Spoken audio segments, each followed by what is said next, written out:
pamilyang Galindez.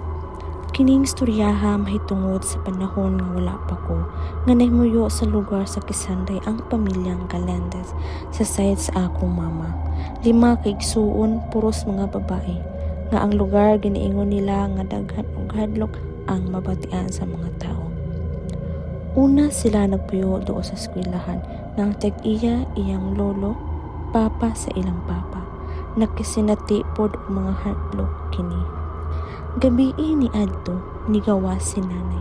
Kay nay gikuha og nakakita siyag lalaki nga nagtuo ang nanay nga iya tong igsuon nga nisulod sa eskwelahan kay pareha og lawas. Natingala siya nganong miadto nga gabiin naman. "Hoy, Mario, asa ka?" ingon ni nanay. "Nganong dili man ni mulingi? Nabungol man ko ni akong igsuon." Iyang gisundan, hantod nga tama na siya sa git kay nanlimbarot siya kay dili jud mulingi unya diretso ra jud sa paglakaw ang ingon nga iyang igsuon. Maong dali siya balik padong sa balay kay gabi inaraba unya siya na lang isa sa gawas. Naasad hitabo ka tatay. Gabi napud usab siya kaabot kay gikan sa uma nagatiman. Unya naay ni atang nga sigmin. Pero wala siya hilabti o ikaw lang siya gitan-aw niini. Naay sulti-sulti nga naa kunoy gaatiman og sigbin dito. Pero nawala daw kuno og naa pun ingon nga namatay. Dugay sila nang ditong dapita. Pero napahawa sila sa tag-iya nga papa sa ilang tatay kay kuno ibaligya kini og maong namalhin sila diri rapod layo dito sa eskwelahan sa elementary og nakabalhin sila dito sa babaw og dito nagbalik sila sa uno og mas hapsay ilang pamuyo pero dito nasugod nga naa sila gakabantayan. Dito dapita nga gitukod ang balay, usa kini sa sulod sa lasang makita ang daghang mga alibangbang nga lain-laing color. Human sa pagtukod sa balay, ang yellow, pink, orange ug uban pa nga mga alimangbang mitugpa sa dingding.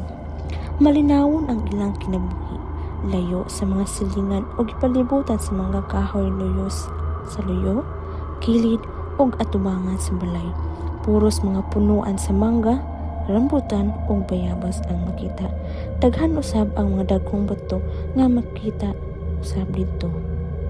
"Ayo, day," ingon ang parente nga nihapit. "Oh, sa may tuyo ni mo day," tubag ni nanay. "Niuli day si G, imong anak?" "Anak," ang parente. "Wala man siya kauli day, tuwa pag-eskwelahan," anak si nanay. "Aw, naa manggod ko nakita nagduyan-duyan gawas unya pustang putia abi ko siya to." "Aw, ingkanto na sad to ba? Sige, ari sa ako day." Dili pa uso ang electric light, gas o gasolito pa kini nga makapahayag lang sa gamay nga lugar. Usa sa mga igsuon sa inahan ang kanunay nga unang bangon sa kadlawon sa buntag aron magsangyaw o magluto usab o pamahaw gamit ang suga sa gas. Samtang busy sa pagtuon, usa ka puti nga imahe ang nakita sa luyo. Usa ka babaye nga putol ang lawas, wala pa siya kahibalo kung unsa kini, mao nga gipadayon niya ang iyang gibuhat hangtod nga engkanto day ito iyang nakita. Doppelganger.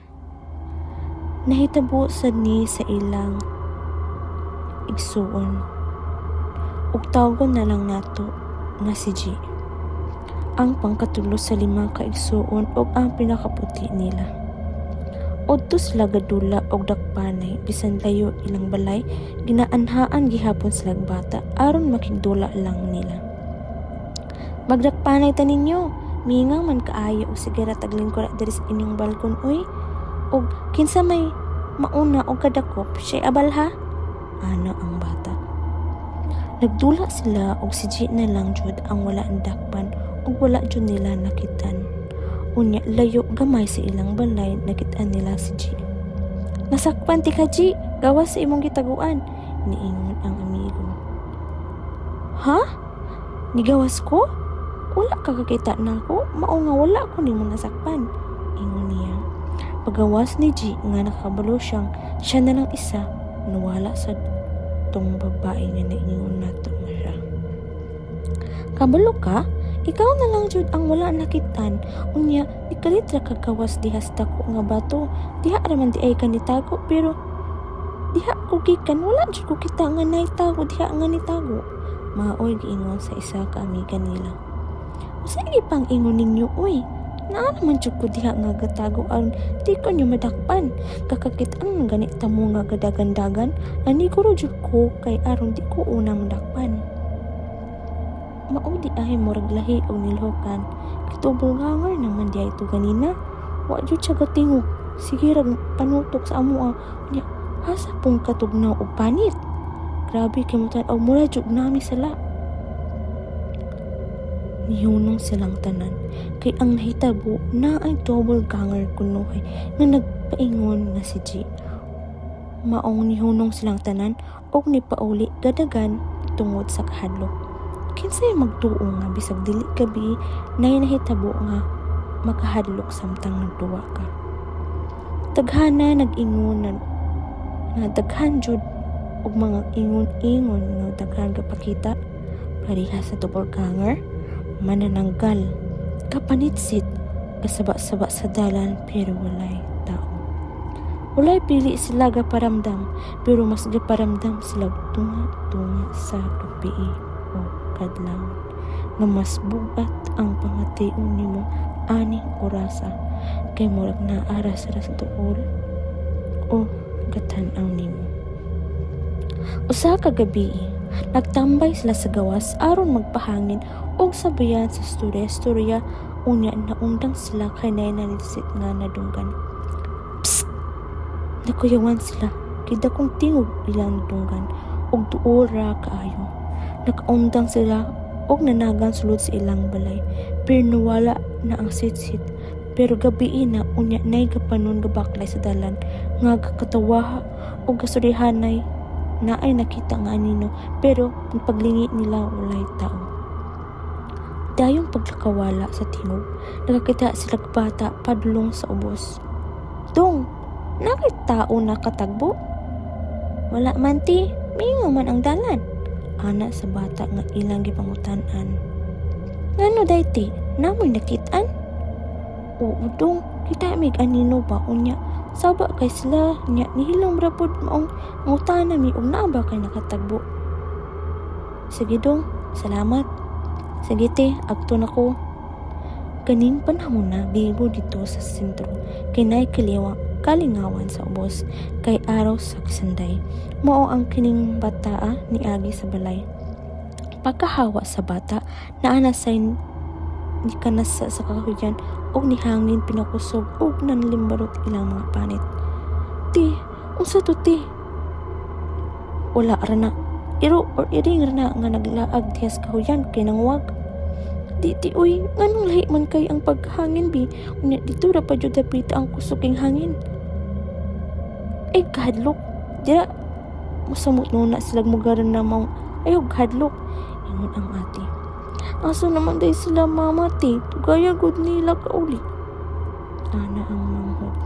Ay, pag ubos na malit para sudanon og mahap basin hapit patog barangay kay itanaw kajut sa kalingawan. Ay na paghadlok iampo na ni wala ra ni. Sa 5 ka igsuon, ang tuluray nakamatikod aning panghitabuha. Sa ila raga paramdam o sila ra mismo makakita kay ang duha wala jud bisan mabilin sila nga sila lang. Nagkalisang-lisang na ang tanan pero sila wala jud kay ni isa walay nakakita. Ang kakita noon nila halas nga dagko o kamay kay ilang balay na palibutan og mga kahoy sa kasagbutan. Pulo ka tuig namuyo dito sa babaw pero bisan daghan nga kahadlok ang kakahitabo sa wa gihapon sila nahihawa o mahadlok kay katuo sila og Ginoo nga ilang